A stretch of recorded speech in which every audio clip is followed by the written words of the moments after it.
मैं एक उदाहरण और आपको बता देता हूं। आजकल आपका पोस्ट ऑफिस जाना हुआ है कि नहीं हुआ है? नहीं हुआ है।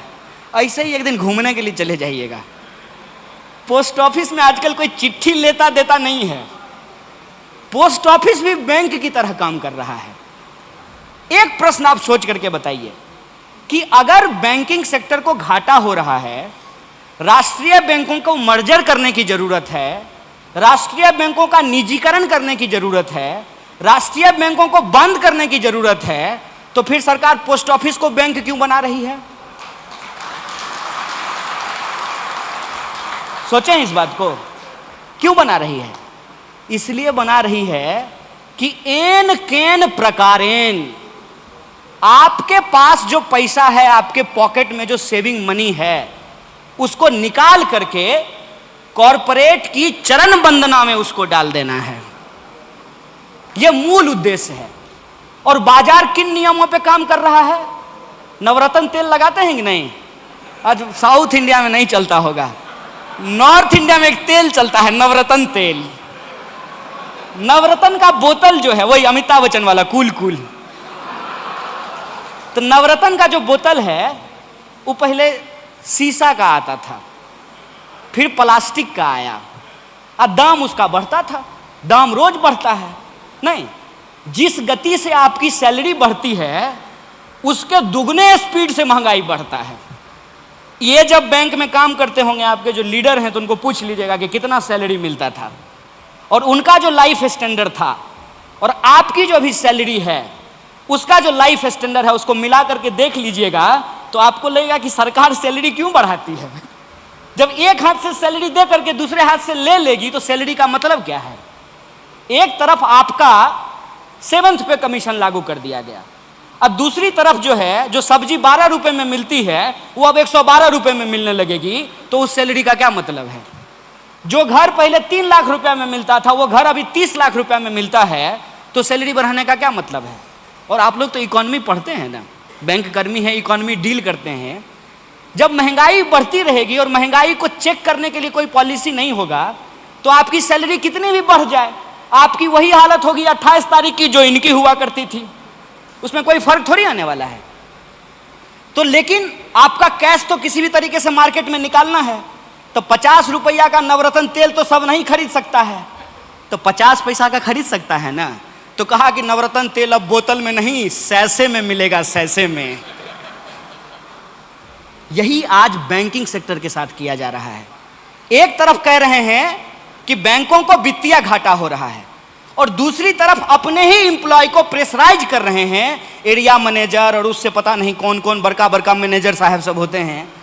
वो कह रहे हैं कि तुम्हारे ब्रांच का मिनिमम प्रॉफिट अगर तुम टारगेट नहीं पूरा करो, बताइए हम दवाई बेच रहे हैं, एमआर हैं हम लोग, कि अगर टारगेट नहीं पूरा करेंगे तो आप हमारे ब्रांच को बंद कर दीजिएगा। अब बेचारा मान लीजिए मैनेजर हैं यहाँ पे, सपोज कीजिए कि कहीं किसी ब्रांच में हम मैनेजर हैं, हमारा जो प्रॉफिट है, जो टारगेट दिया है हमारा एरिया मैनेजर, वो टारगेट हम नहीं पूरा करेंगे तो कहेगा कि मर्जर कर देंगे शाखा का। तो उसको लगेगा कि अगर शाखा का मर्जर हो जाए तो वहाँ हेड के शेयर बना करके भेज देगा तो हमारा मैनेजरी चला जाएगा। तू क्या कह रहा है कि क्लर्क सबको कहता है कि सुनो, किसी को म्यूचुअल फंड बेचो, किसी को इंश्योरेंस बेचो, किसी भी तरीके से लोन दो। असल मूल बात यह है कि आज हमारी अर्थव्यवस्था क्राइसिस में है और अर्थव्यवस्था जब क्राइसिस में होगी स्वाभाविक रूप से बैंकिंग पे उसका एक असर पड़ेगा। इसीलिए आज बैंकिंग की जो लड़ाई है, बैंकिंग सेक्टर को जो बचाने की लड़ाई है, वो एक कॉम्प्रिहेंसिव लड़ाई बन गया है। इसीलिए रायलू साहब बहुत जोर से कह रहे थे कि हमको अलग अलग होकर के नहीं, मिल करके ये लड़ाई लड़ना पड़ेगा और तमाम तरीके का बदनामी का खतरा उठाते हुए, चाहे हमको कुछ भी कहा जाए, हमको अपने हक और अधिकार के लिए लड़ना पड़ेगा। और इस तर्क से लड़ना पड़ेगा। मैं आपको एक मजबूत तर्क बता रहा हूं। इस तर्क से लड़ना पड़ेगा कि इस देश में जब प्रधानमंत्री सरकारी होना चाहिए, राष्ट्रपति सरकारी होना चाहिए, पार्लियामेंट सरकारी होना चाहिए, पार्लियामेंट के जो सांसद हैं उनका चढ़ने वाला जो गाड़ी है, उसका जो ड्राइवर है वो सरकारी होना चाहिए, तो फिर बैंक क्यों नहीं सरकारी होना चाहिए? स्कूल क्यों नहीं सरकारी होना चाहिए? अस्पताल क्यों नहीं सरकारी होना चाहिए? ये सिंपल सी बात है। देश जब आजाद हुआ 15 अगस्त 1947 को, कई बार हो सकता है कि आपके बहुत सारे साथी ये प्रश्न भी पूछते होंगे कि AIB कम्युनिस्ट पार्टी है क्या, ये सवाल आता होगा। काहे कि इन लोगों को आदत है बात करते करते कॉमरेड बोल देते हैं, तब कॉमरेड शब्द सुन करके लगता है कि कहीं कम्युनिस्ट पार्टी तो नहीं है। देखिए, मैं आपके यूनियन का मेंबर नहीं हूँ, लेकिन मैं ये बात जानता हूँ कि ये कम्युनिस्ट पार्टी नहीं है। और कॉमरेड शब्द का इस्तेमाल जो है वो कम्युनिस्ट होने के चलते नहीं है। 15 अगस्त 1947 को जब देश आज़ाद हुआ था, मौका मिलेगा तो सुन लीजिएगा, यूट्यूब पे होगा शायद, या अगर दिल्ली जाने का कभी मौका मिले तो नेहरू म्यूजियम है जिसको 3 मूर्ति लाइब्रेरी कहा जाता है। जब देश आज़ाद हो रहा था तो जैसे मोदी जी राष्ट्र के नाम संदेश देते हैं ना, उस वक्त नेहरू जी राष्ट्र के नाम संदेश दिए थे। और उनका जो संबोधन था वो अपनी बात ही यहां से शुरू किए थे, फ्रेंड्स एंड कॉमरेड्स। ये मैं हिस्टोरिकल फैक्ट बता रहा हूं। तो जब देश आजाद हुआ तो आजादी के बाद हिंदुस्तान को एक वेलफेयर स्टेट बनाना था, और वेलफेयर स्टेट बनाने की दिशा में बैंकों का राष्ट्रीयकरण एक माइलस्टोन वर्क था। और इस काम को आपके यूनियन के लीडर ने तत्कालीन प्रधानमंत्री इंदिरा गांधी से मिलकर के बैंकों के राष्ट्रीयकरण करने का काम किया था। आप सिंपल सी यह बात समझ लीजिए कि आज अगर बैंकों को डीनेशनलाइज किया जा रहा है एक नेशनलिस्ट गवर्नमेंट के द्वारा, तो आप यह समझ लीजिएगा कि सरकार और स्टेट वेलफेयर के प्रोग्राम को छोड़ रही है। और वेलफेयर के प्रोग्राम को छोड़ने की दिशा में यह सबसे ज्यादा जरूरी है कि ऑर्गेनाइज सेक्टर को अनऑर्गेनाइज्ड कैसे किया जाए। और आप जानते हैं कि हमारी इकोनॉमी आज जितना फॉर्मल है उससे ज़्यादा इनफॉर्मल है। जितना एम्प्लॉयमेंट ऑर्गेनाइज सेक्टर में है उससे ज़्यादा एम्प्लॉयमेंट अनऑर्गेनाइज सेक्टर में है। और ऑर्गेनाइज सेक्टर को यदि डिसमेंटल करना हो तो सबसे पहला हमला किस पे होगा? बैंक पर। सबसे दूसरा हमला किस पर होगा? रेलवे पर।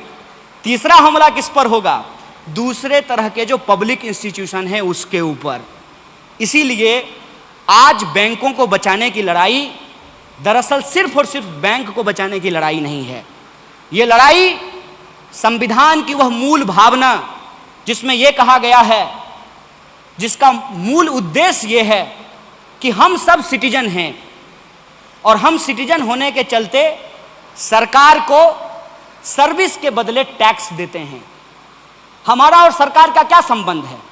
एक इंडिविजुअल का स्टेट के साथ क्या रिलेशन है? हम सरकार को टैक्स देते हैं, स्टेट बदले में हमको सर्विस और सिक्योरिटी प्रोवाइड करती है।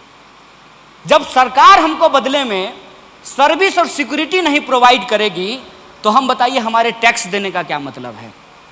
इसीलिए इस आइडिया को तोड़ने के लिए, इस आइडिया को डिस्ट्रॉय करने के लिए, वेलफेयर स्टेट के उस कॉन्सेप्ट को डिसमेंटल करने के लिए आज ऑर्गेनाइज सेक्टर के ऊपर अटैक किया जा रहा है।